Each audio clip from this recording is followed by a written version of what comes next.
Student next देखो, operation on matrices. Operation on matrices, matrix operation क्या मतलब है इसका? ऑपरेशन ऑन मैट्रिसेस मतलब कि अब हम देखेंगे, मैंने तुम लोगों को पिछले वीडियो में बताया था कि इक्वालिटी ऑफ मैट्रिक्स बताया था। इक्वालिटी के बाद अब ऑपरेशन में क्या पढ़ेंगे? प्लस माइनस, दो मैट्रिक्स को ऐड करना, दो मैट्रिक्स को माइनस करना, दो मैट्रिक्स का मल्टीप्लिकेशन करना। ठीक है स्टूडेंट, तो पहली बात हम पढ़ते हैं प्लस एंड माइनस। ठीक है, subtraction and addition, subtraction, addition and subtraction.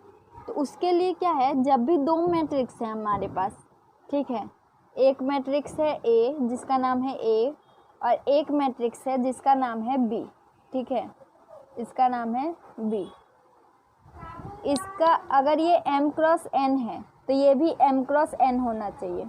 जितना ऑर्डर इसका है एडिशन और सब्ट्रैक्शन के लिए है ये। ठीक है, एडिशन और सब्ट्रैक्शन के लिए, जैसे इक्वालिटी में ज़रूरत थी ना, इक्वालिटी में जैसे कंडीशन थी कि इन दोनों का ऑर्डर सेम होना चाहिए, ऐसे ही एडिशन और सब्ट्रैक्शन करने के लिए दोनों मैट्रिक्स का ऑर्डर क्या होना चाहिए? सेम होना चाहिए स्टूडेंट। इसके एलिमेंट्स मान लो a1 1 है, a1 2 है, ऐसे करते करते a1 n तक है।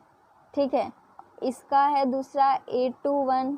ठीक है, ऐसे करते करते a2 am 1 और ये लास्ट वाला है amn। ठीक है स्टूडेंट, और सेम इसमें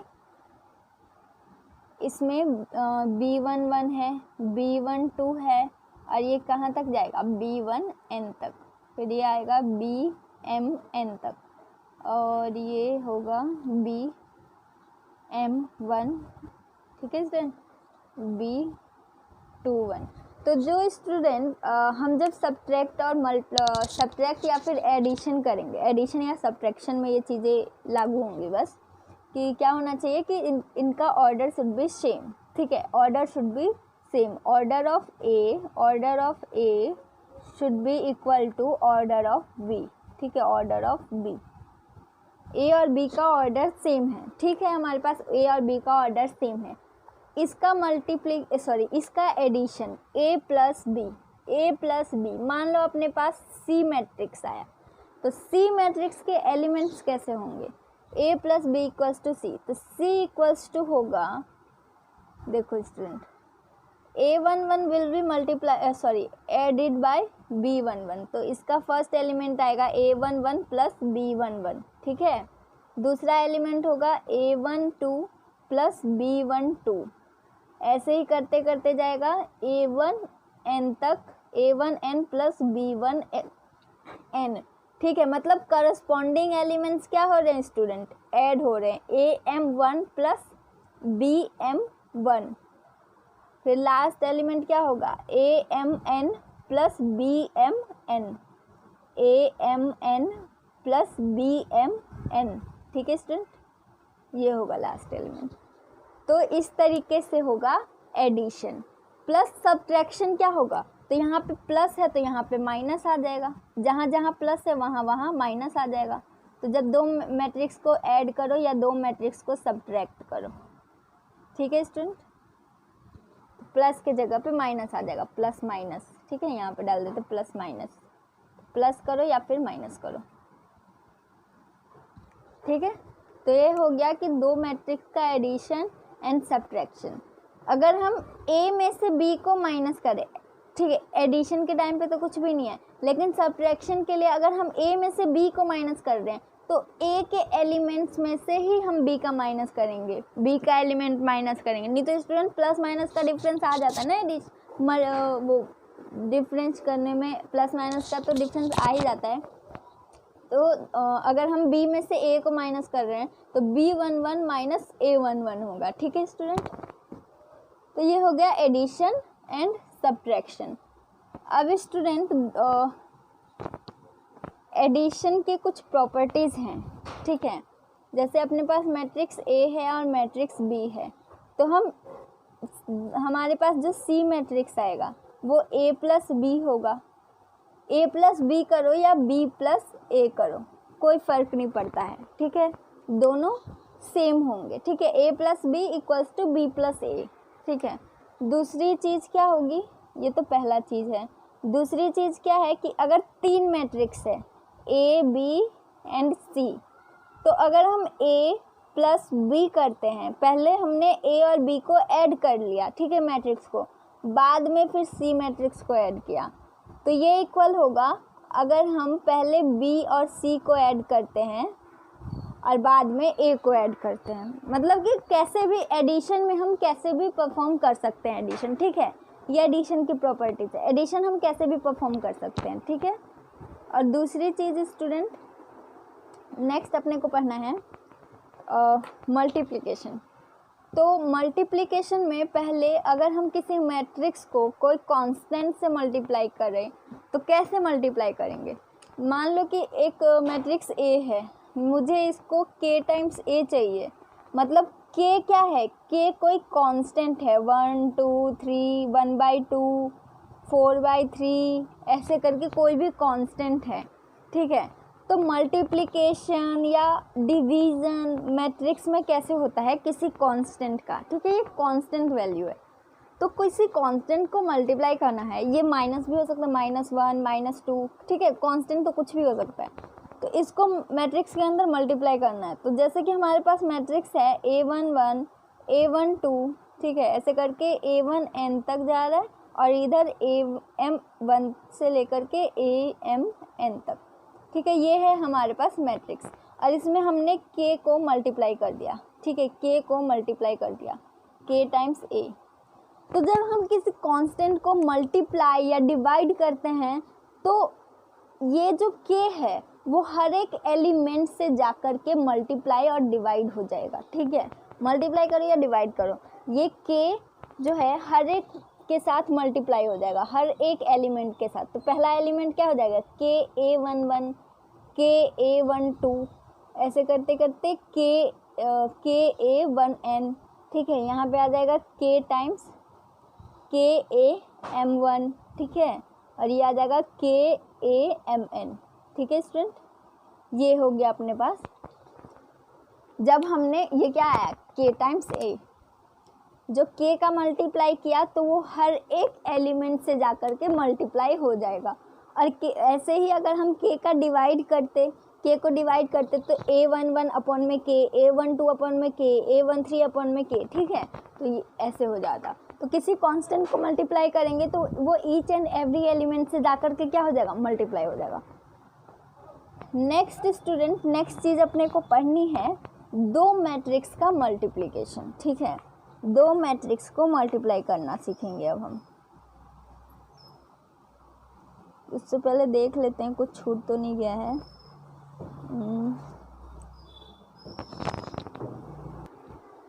multiplication of matrices, multiplication of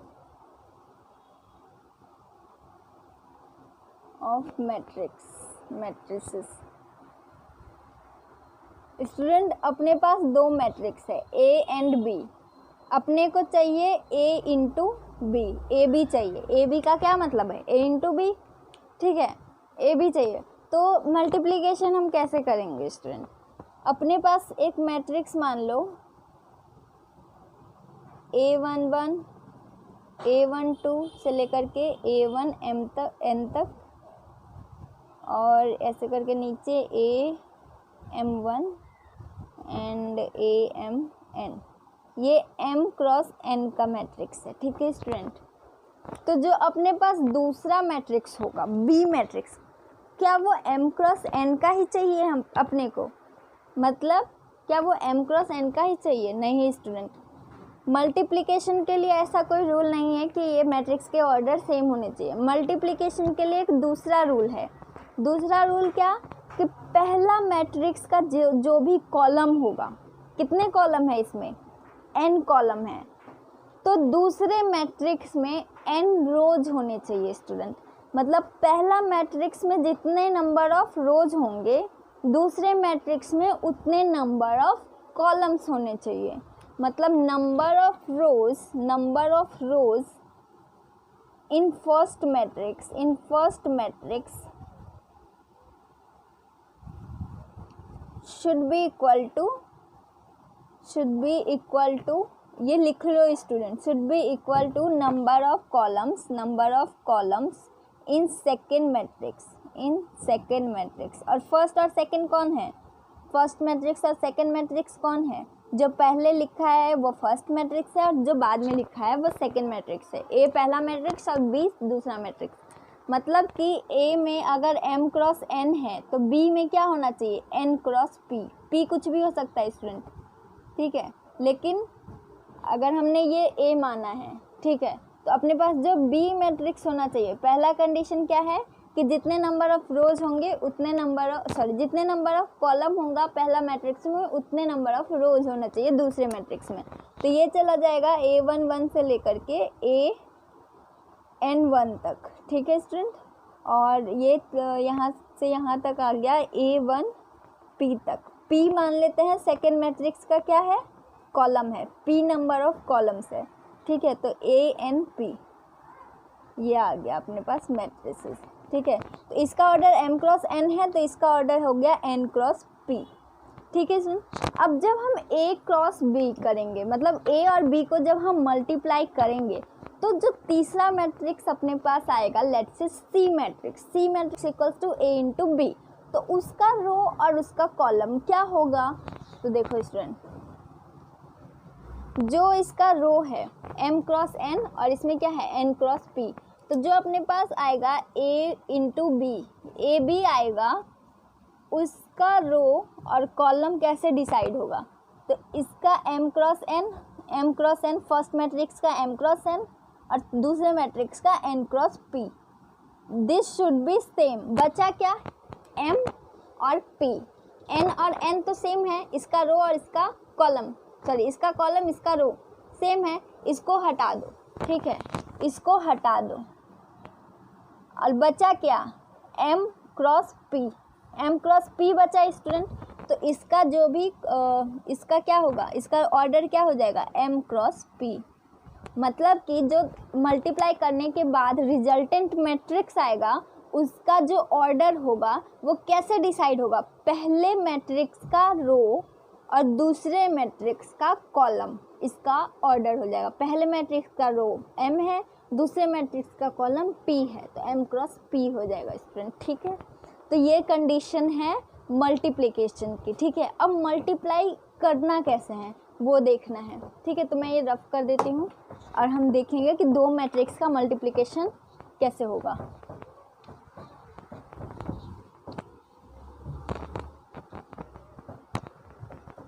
मैं ये चीज़ स्टूडेंट एक एग्जाम्पल के थ्रू करवा देती हूँ। जैसे अपने पास है एक मैट्रिक्स है, ये है 2/3 का मैट्रिक्स, मतलब 2 रो हैं और 3 कॉलम हैं, ठीक है। तो ये मान लो कि A11, A12, A13, A21, A22, A23। तो जो अपने पास दूसरा मैट्रिक्स है B, उसमें नंबर ऑफ रोज कितने होने चाहिए? 3। तो ये कितना होगा? 3/1 का मैट्रिक्स मान लेते हैं, 3/1, ठीक है। ये मैट्रिक्स मान लेते हैं 3/1, थोड़ा इजी सा ही करते हैं। ये हो गया 5, ये हो गया 6, ये हो गया 7, ठीक है। ये है अपने पास 3/1 का मैट्रिक्स, 3/1 का मैट्रिक्स। तो जो ये है A और ये है अपने पास B, तो A इंटू बी क्या आएगा स्टूडेंट? पहले A इंटू बी का जो रो और कॉलम ऑर्डर क्या होगा? 2/3 था और इसका 3/1 था, तो 3 और 3 तो कैंसिल हो गया, तो इसको रफ करेंगे, बचा क्या? 2/1। तो इसका जो ऑर्डर होगा वो कितना आएगा? 2/1 का, 2/1 का मतलब 2 रो होंगे और 2 कॉलम होंगे। इसको भी इसी तरीके से लिख देते हैं, B11, B21, B2, B31, ठीक है। ये है आपके पास। अब इस मैट्रिक्स को इस मैट्रिक्स से मल्टीप्लाई करना है, तो देखो इसमें कैसे मल्टीप्लाई होगा। First row will be multiplied by first column, एक ही कॉलम है तो पहला एलिमेंट निकालेंगे, पहला एलिमेंट निकालने के लिए इसमें कितना, 2 रो और एक कॉलम आएगा, तो मतलब 1 2 रो और 1 कॉलम। तो पहला एलिमेंट निकालने के लिए मतलब ए बी हम मान लेते हैं ये सी है, ए बी इक्वल्स टू सी, ठीक है। तो C11 हम एलिमेंट निकाल रहे हैं, C11 इक्वल टू होगा A1। C11 निकालने के लिए हमको इस रो को, फर्स्ट रो को फर्स्ट कॉलम से मल्टीप्लाई करना पड़ेगा। C11 equals to A11 into B11, क्या होगा, A11 इंटू B11 प्लस दूसरा, देखो स्टूडेंट पहले हमने क्या किया, पहला एलिमेंट को इसके पहले एलिमेंट से मल्टीप्लाई किया, अब दूसरे एलिमेंट को दूसरे एलिमेंट से मल्टीप्लाई करेंगे और इनके बीच में साइन क्या आएगा, एडिशन का, A12 इंटू B21, ठीक है। फिर तीसरे एलिमेंट को तीसरे एलिमेंट से मल्टीप्लाई करेंगे, तो इसमें क्या आएगा, A13 इंटू B31, ठीक है स्टूडेंट, ये आया। और इसको ऐड करने के बाद जो भी वैल्यू आएगी वो अपने पास C का पहला एलिमेंट होगा, मतलब C11, ठीक है। अब क्या निकालना है, ये 2/1 का है ना, 2/1 C11 आएगा। अब क्या निकालना है, C21 कैसे आएगा, तो सेकेंड रो है, तो रो किसका चाहिए, ए का, second row will be multiplied by first column, ठीक है। तो सेकेंड रो का पहला element will be multiplied by column का पहला element, A21 into B11 plus A22 into B21 plus A23 into B31, ठीक है स्टूडेंट। ये आएगा अपने पास दूसरे मतलब C मैट्रिक्स का C21 एलिमेंट, ठीक है स्टूडेंट। इसको ऐड करेंगे तो अपने पास दूसरा एलिमेंट आएगा। तो इस तरीके से अपने को मल्टीप्लिकेशन परफॉर्म करना है, वो जब मैं आपको क्वेश्चंस करवाऊंगी तब आपको अच्छे से क्लियर होगा, ठीक है स्टूडेंट। अभी के लिए अब एक और एग्जांपल लेते हैं कि ये 2/3 का रहने देते हैं, ये 3/2 का करते हैं।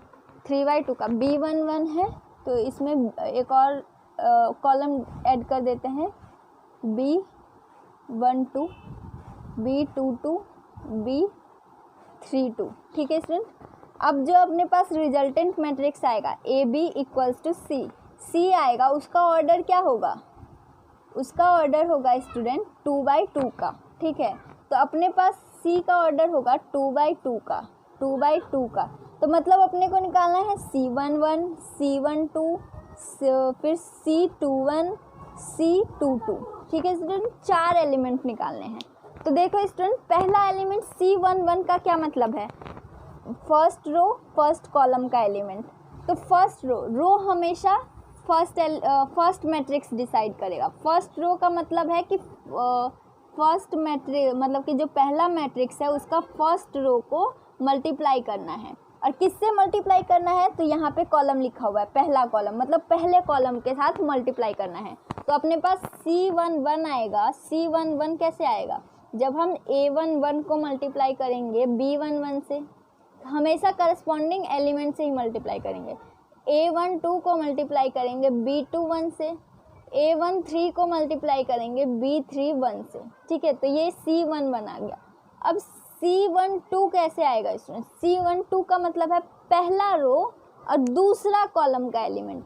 तो मतलब कि पहला रो हमेशा फर्स्ट मैट्रिक्स बताएगा, पहले रो को मल्टीप्लाई करना है दूसरे कॉलम से, ठीक है। दूसरे कॉलम, पहला रो दूसरा column, this multiplied by this then this multiplied by this, ठीक है। तो ये एलिमेंट क्या आया, A11 into B11 plus A12 into B21 plus A13 into B31। अब हम क्या निकाल रहे हैं, दूसरा element, that is this first row C12, हम ये निकाल रहे हैं।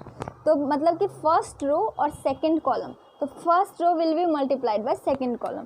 तो ये आ जाएगा A11 into B12, this multiplied by this, फिर this multiplied by this plus A12 into B22, ठीक है। फिर इसको हम इससे मल्टीप्लाई करेंगे, A13 into plus A13 into B32, ठीक है स्टूडेंट। तो ये अपने पास है। ऐसे ही करके तीसरा एलिमेंट, फिर चौथा एलिमेंट निकालेंगे। तो ये था मैट्रिक्स मल्टीप्लिकेशन, ठीक है स्टूडेंट। अब मैट्रिक्स मल्टीप्लिकेशन के कुछ प्रॉपर्टीज़ हैं, मल्टीप्लिकेशन के कुछ प्रॉपर्टीज़ हैं।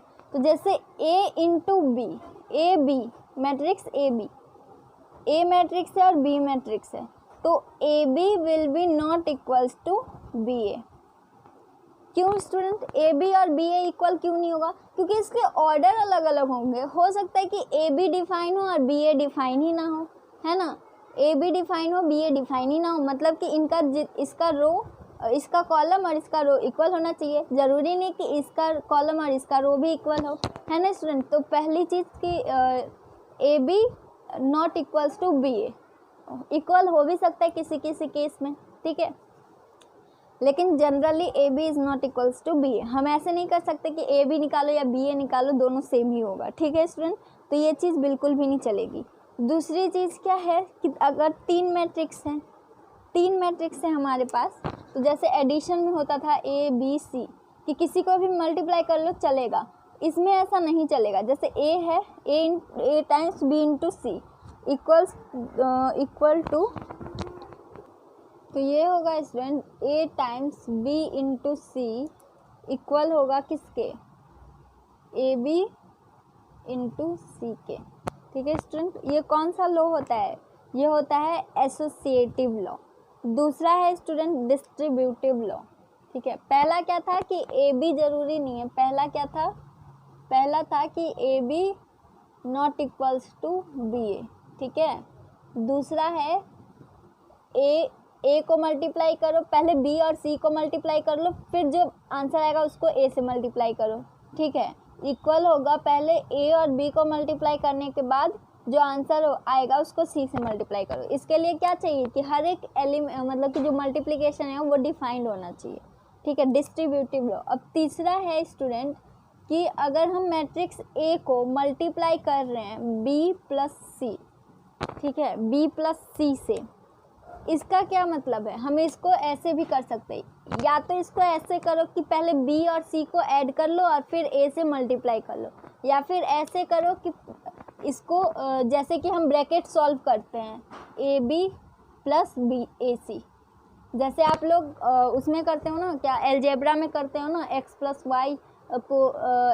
वाई और यहाँ पे एक्स हो तो दोनों से मल्टीप्लाई कर देते हो, तो हमने वही किया, दोनों से मल्टीप्लाई हो गया है, ठीक है। तो ये भी वैलिड है, मतलब कि ये इक्वल्स टू ये है, ठीक है, कि पहले तो बी प्लस सी कर लो फिर ए से मल्टीप्लाई करो, या फिर पहले ए बी कर लो फिर ए सी करो, ए को बी से मल्टीप्लाई करो, ए को सी से मल्टीप्लाई करो और जो आया उसको ऐड कर लो, ठीक है। तो ये चीज़ भी वैलिड है। अब तीसरी चीज़ है student identity matrix. Identity matrix एक बहुत ही अनोखा चीज़ है स्टूडेंट। आइडेंटिटी मैट्रिक्स के बारे में तुम जितना पढ़ोगे, देखो आइडेंटिटी मैट्रिक्स, अगर हम आइडेंटिटी मैट्रिक्स को देखें तो वो क्या होता है, डायगोनल एलिमेंट्स 1 होते हैं और बाकी सारे एलिमेंट्स क्या होते हैं, 0 होते हैं, ठीक है, वो होता है आइडेंटिटी मैट्रिक्स। तो आइडेंटिटी मैट्रिक्स अगर हम आई का स्क्वायर कर देते हैं तो ये भी आई के इक्वल ही आता है, ठीक है। मतलब कि अगर हमें आई का पावर 5 दे रखा है तो इसका मतलब हम इसको कैसे लिख सकते हैं, आई स्क्वायर का स्क्वायर इंटू आई, तो आई स्क्वायर क्या होगा आई, तो ये क्या हो गया आई स्क्वायर इंटू आई, तो ये क्या हो गया आई इंटू आई, तो ये क्या हो गया आई स्क्वायर, तो वैल्यू क्या आया आई, ठीक है। तो आइडेंटिटी मैट्रिक्स का पावर कुछ भी हो वैल्यू क्या आएगी, आई ही आएगी, ठीक है। मतलब आइडेंटिटी मैट्रिक्स को कितने बार भी मल्टीप्लाई करो उसकी वैल्यू आई आएगी। आइडेंटिटी मैट्रिक्स को किसी भी मैट्रिक्स के साथ ए टू जेड किसी भी मैट्रिक्स के साथ मल्टीप्लाई करो, ठीक है, या फिर किसी भी मैट्रिक्स को आइडेंटिटी मैट्रिक्स के साथ मल्टीप्लाई करो, तो ये क्या आएगा, ए के उसी मैट्रिक्स के इक्वल आएगा, ठीक है। मतलब आई क्या है, identity matrix, I into A equals to A into I equals to A. Identity matrix को किसी मैट्रिक्स के साथ मल्टीप्लाई करो तो वैल्यू क्या आएगी ए, ठीक है स्टूडेंट। ये आइडेंटिटी मैट्रिक्स के प्रॉपर्टीज़ हैं, ठीक है।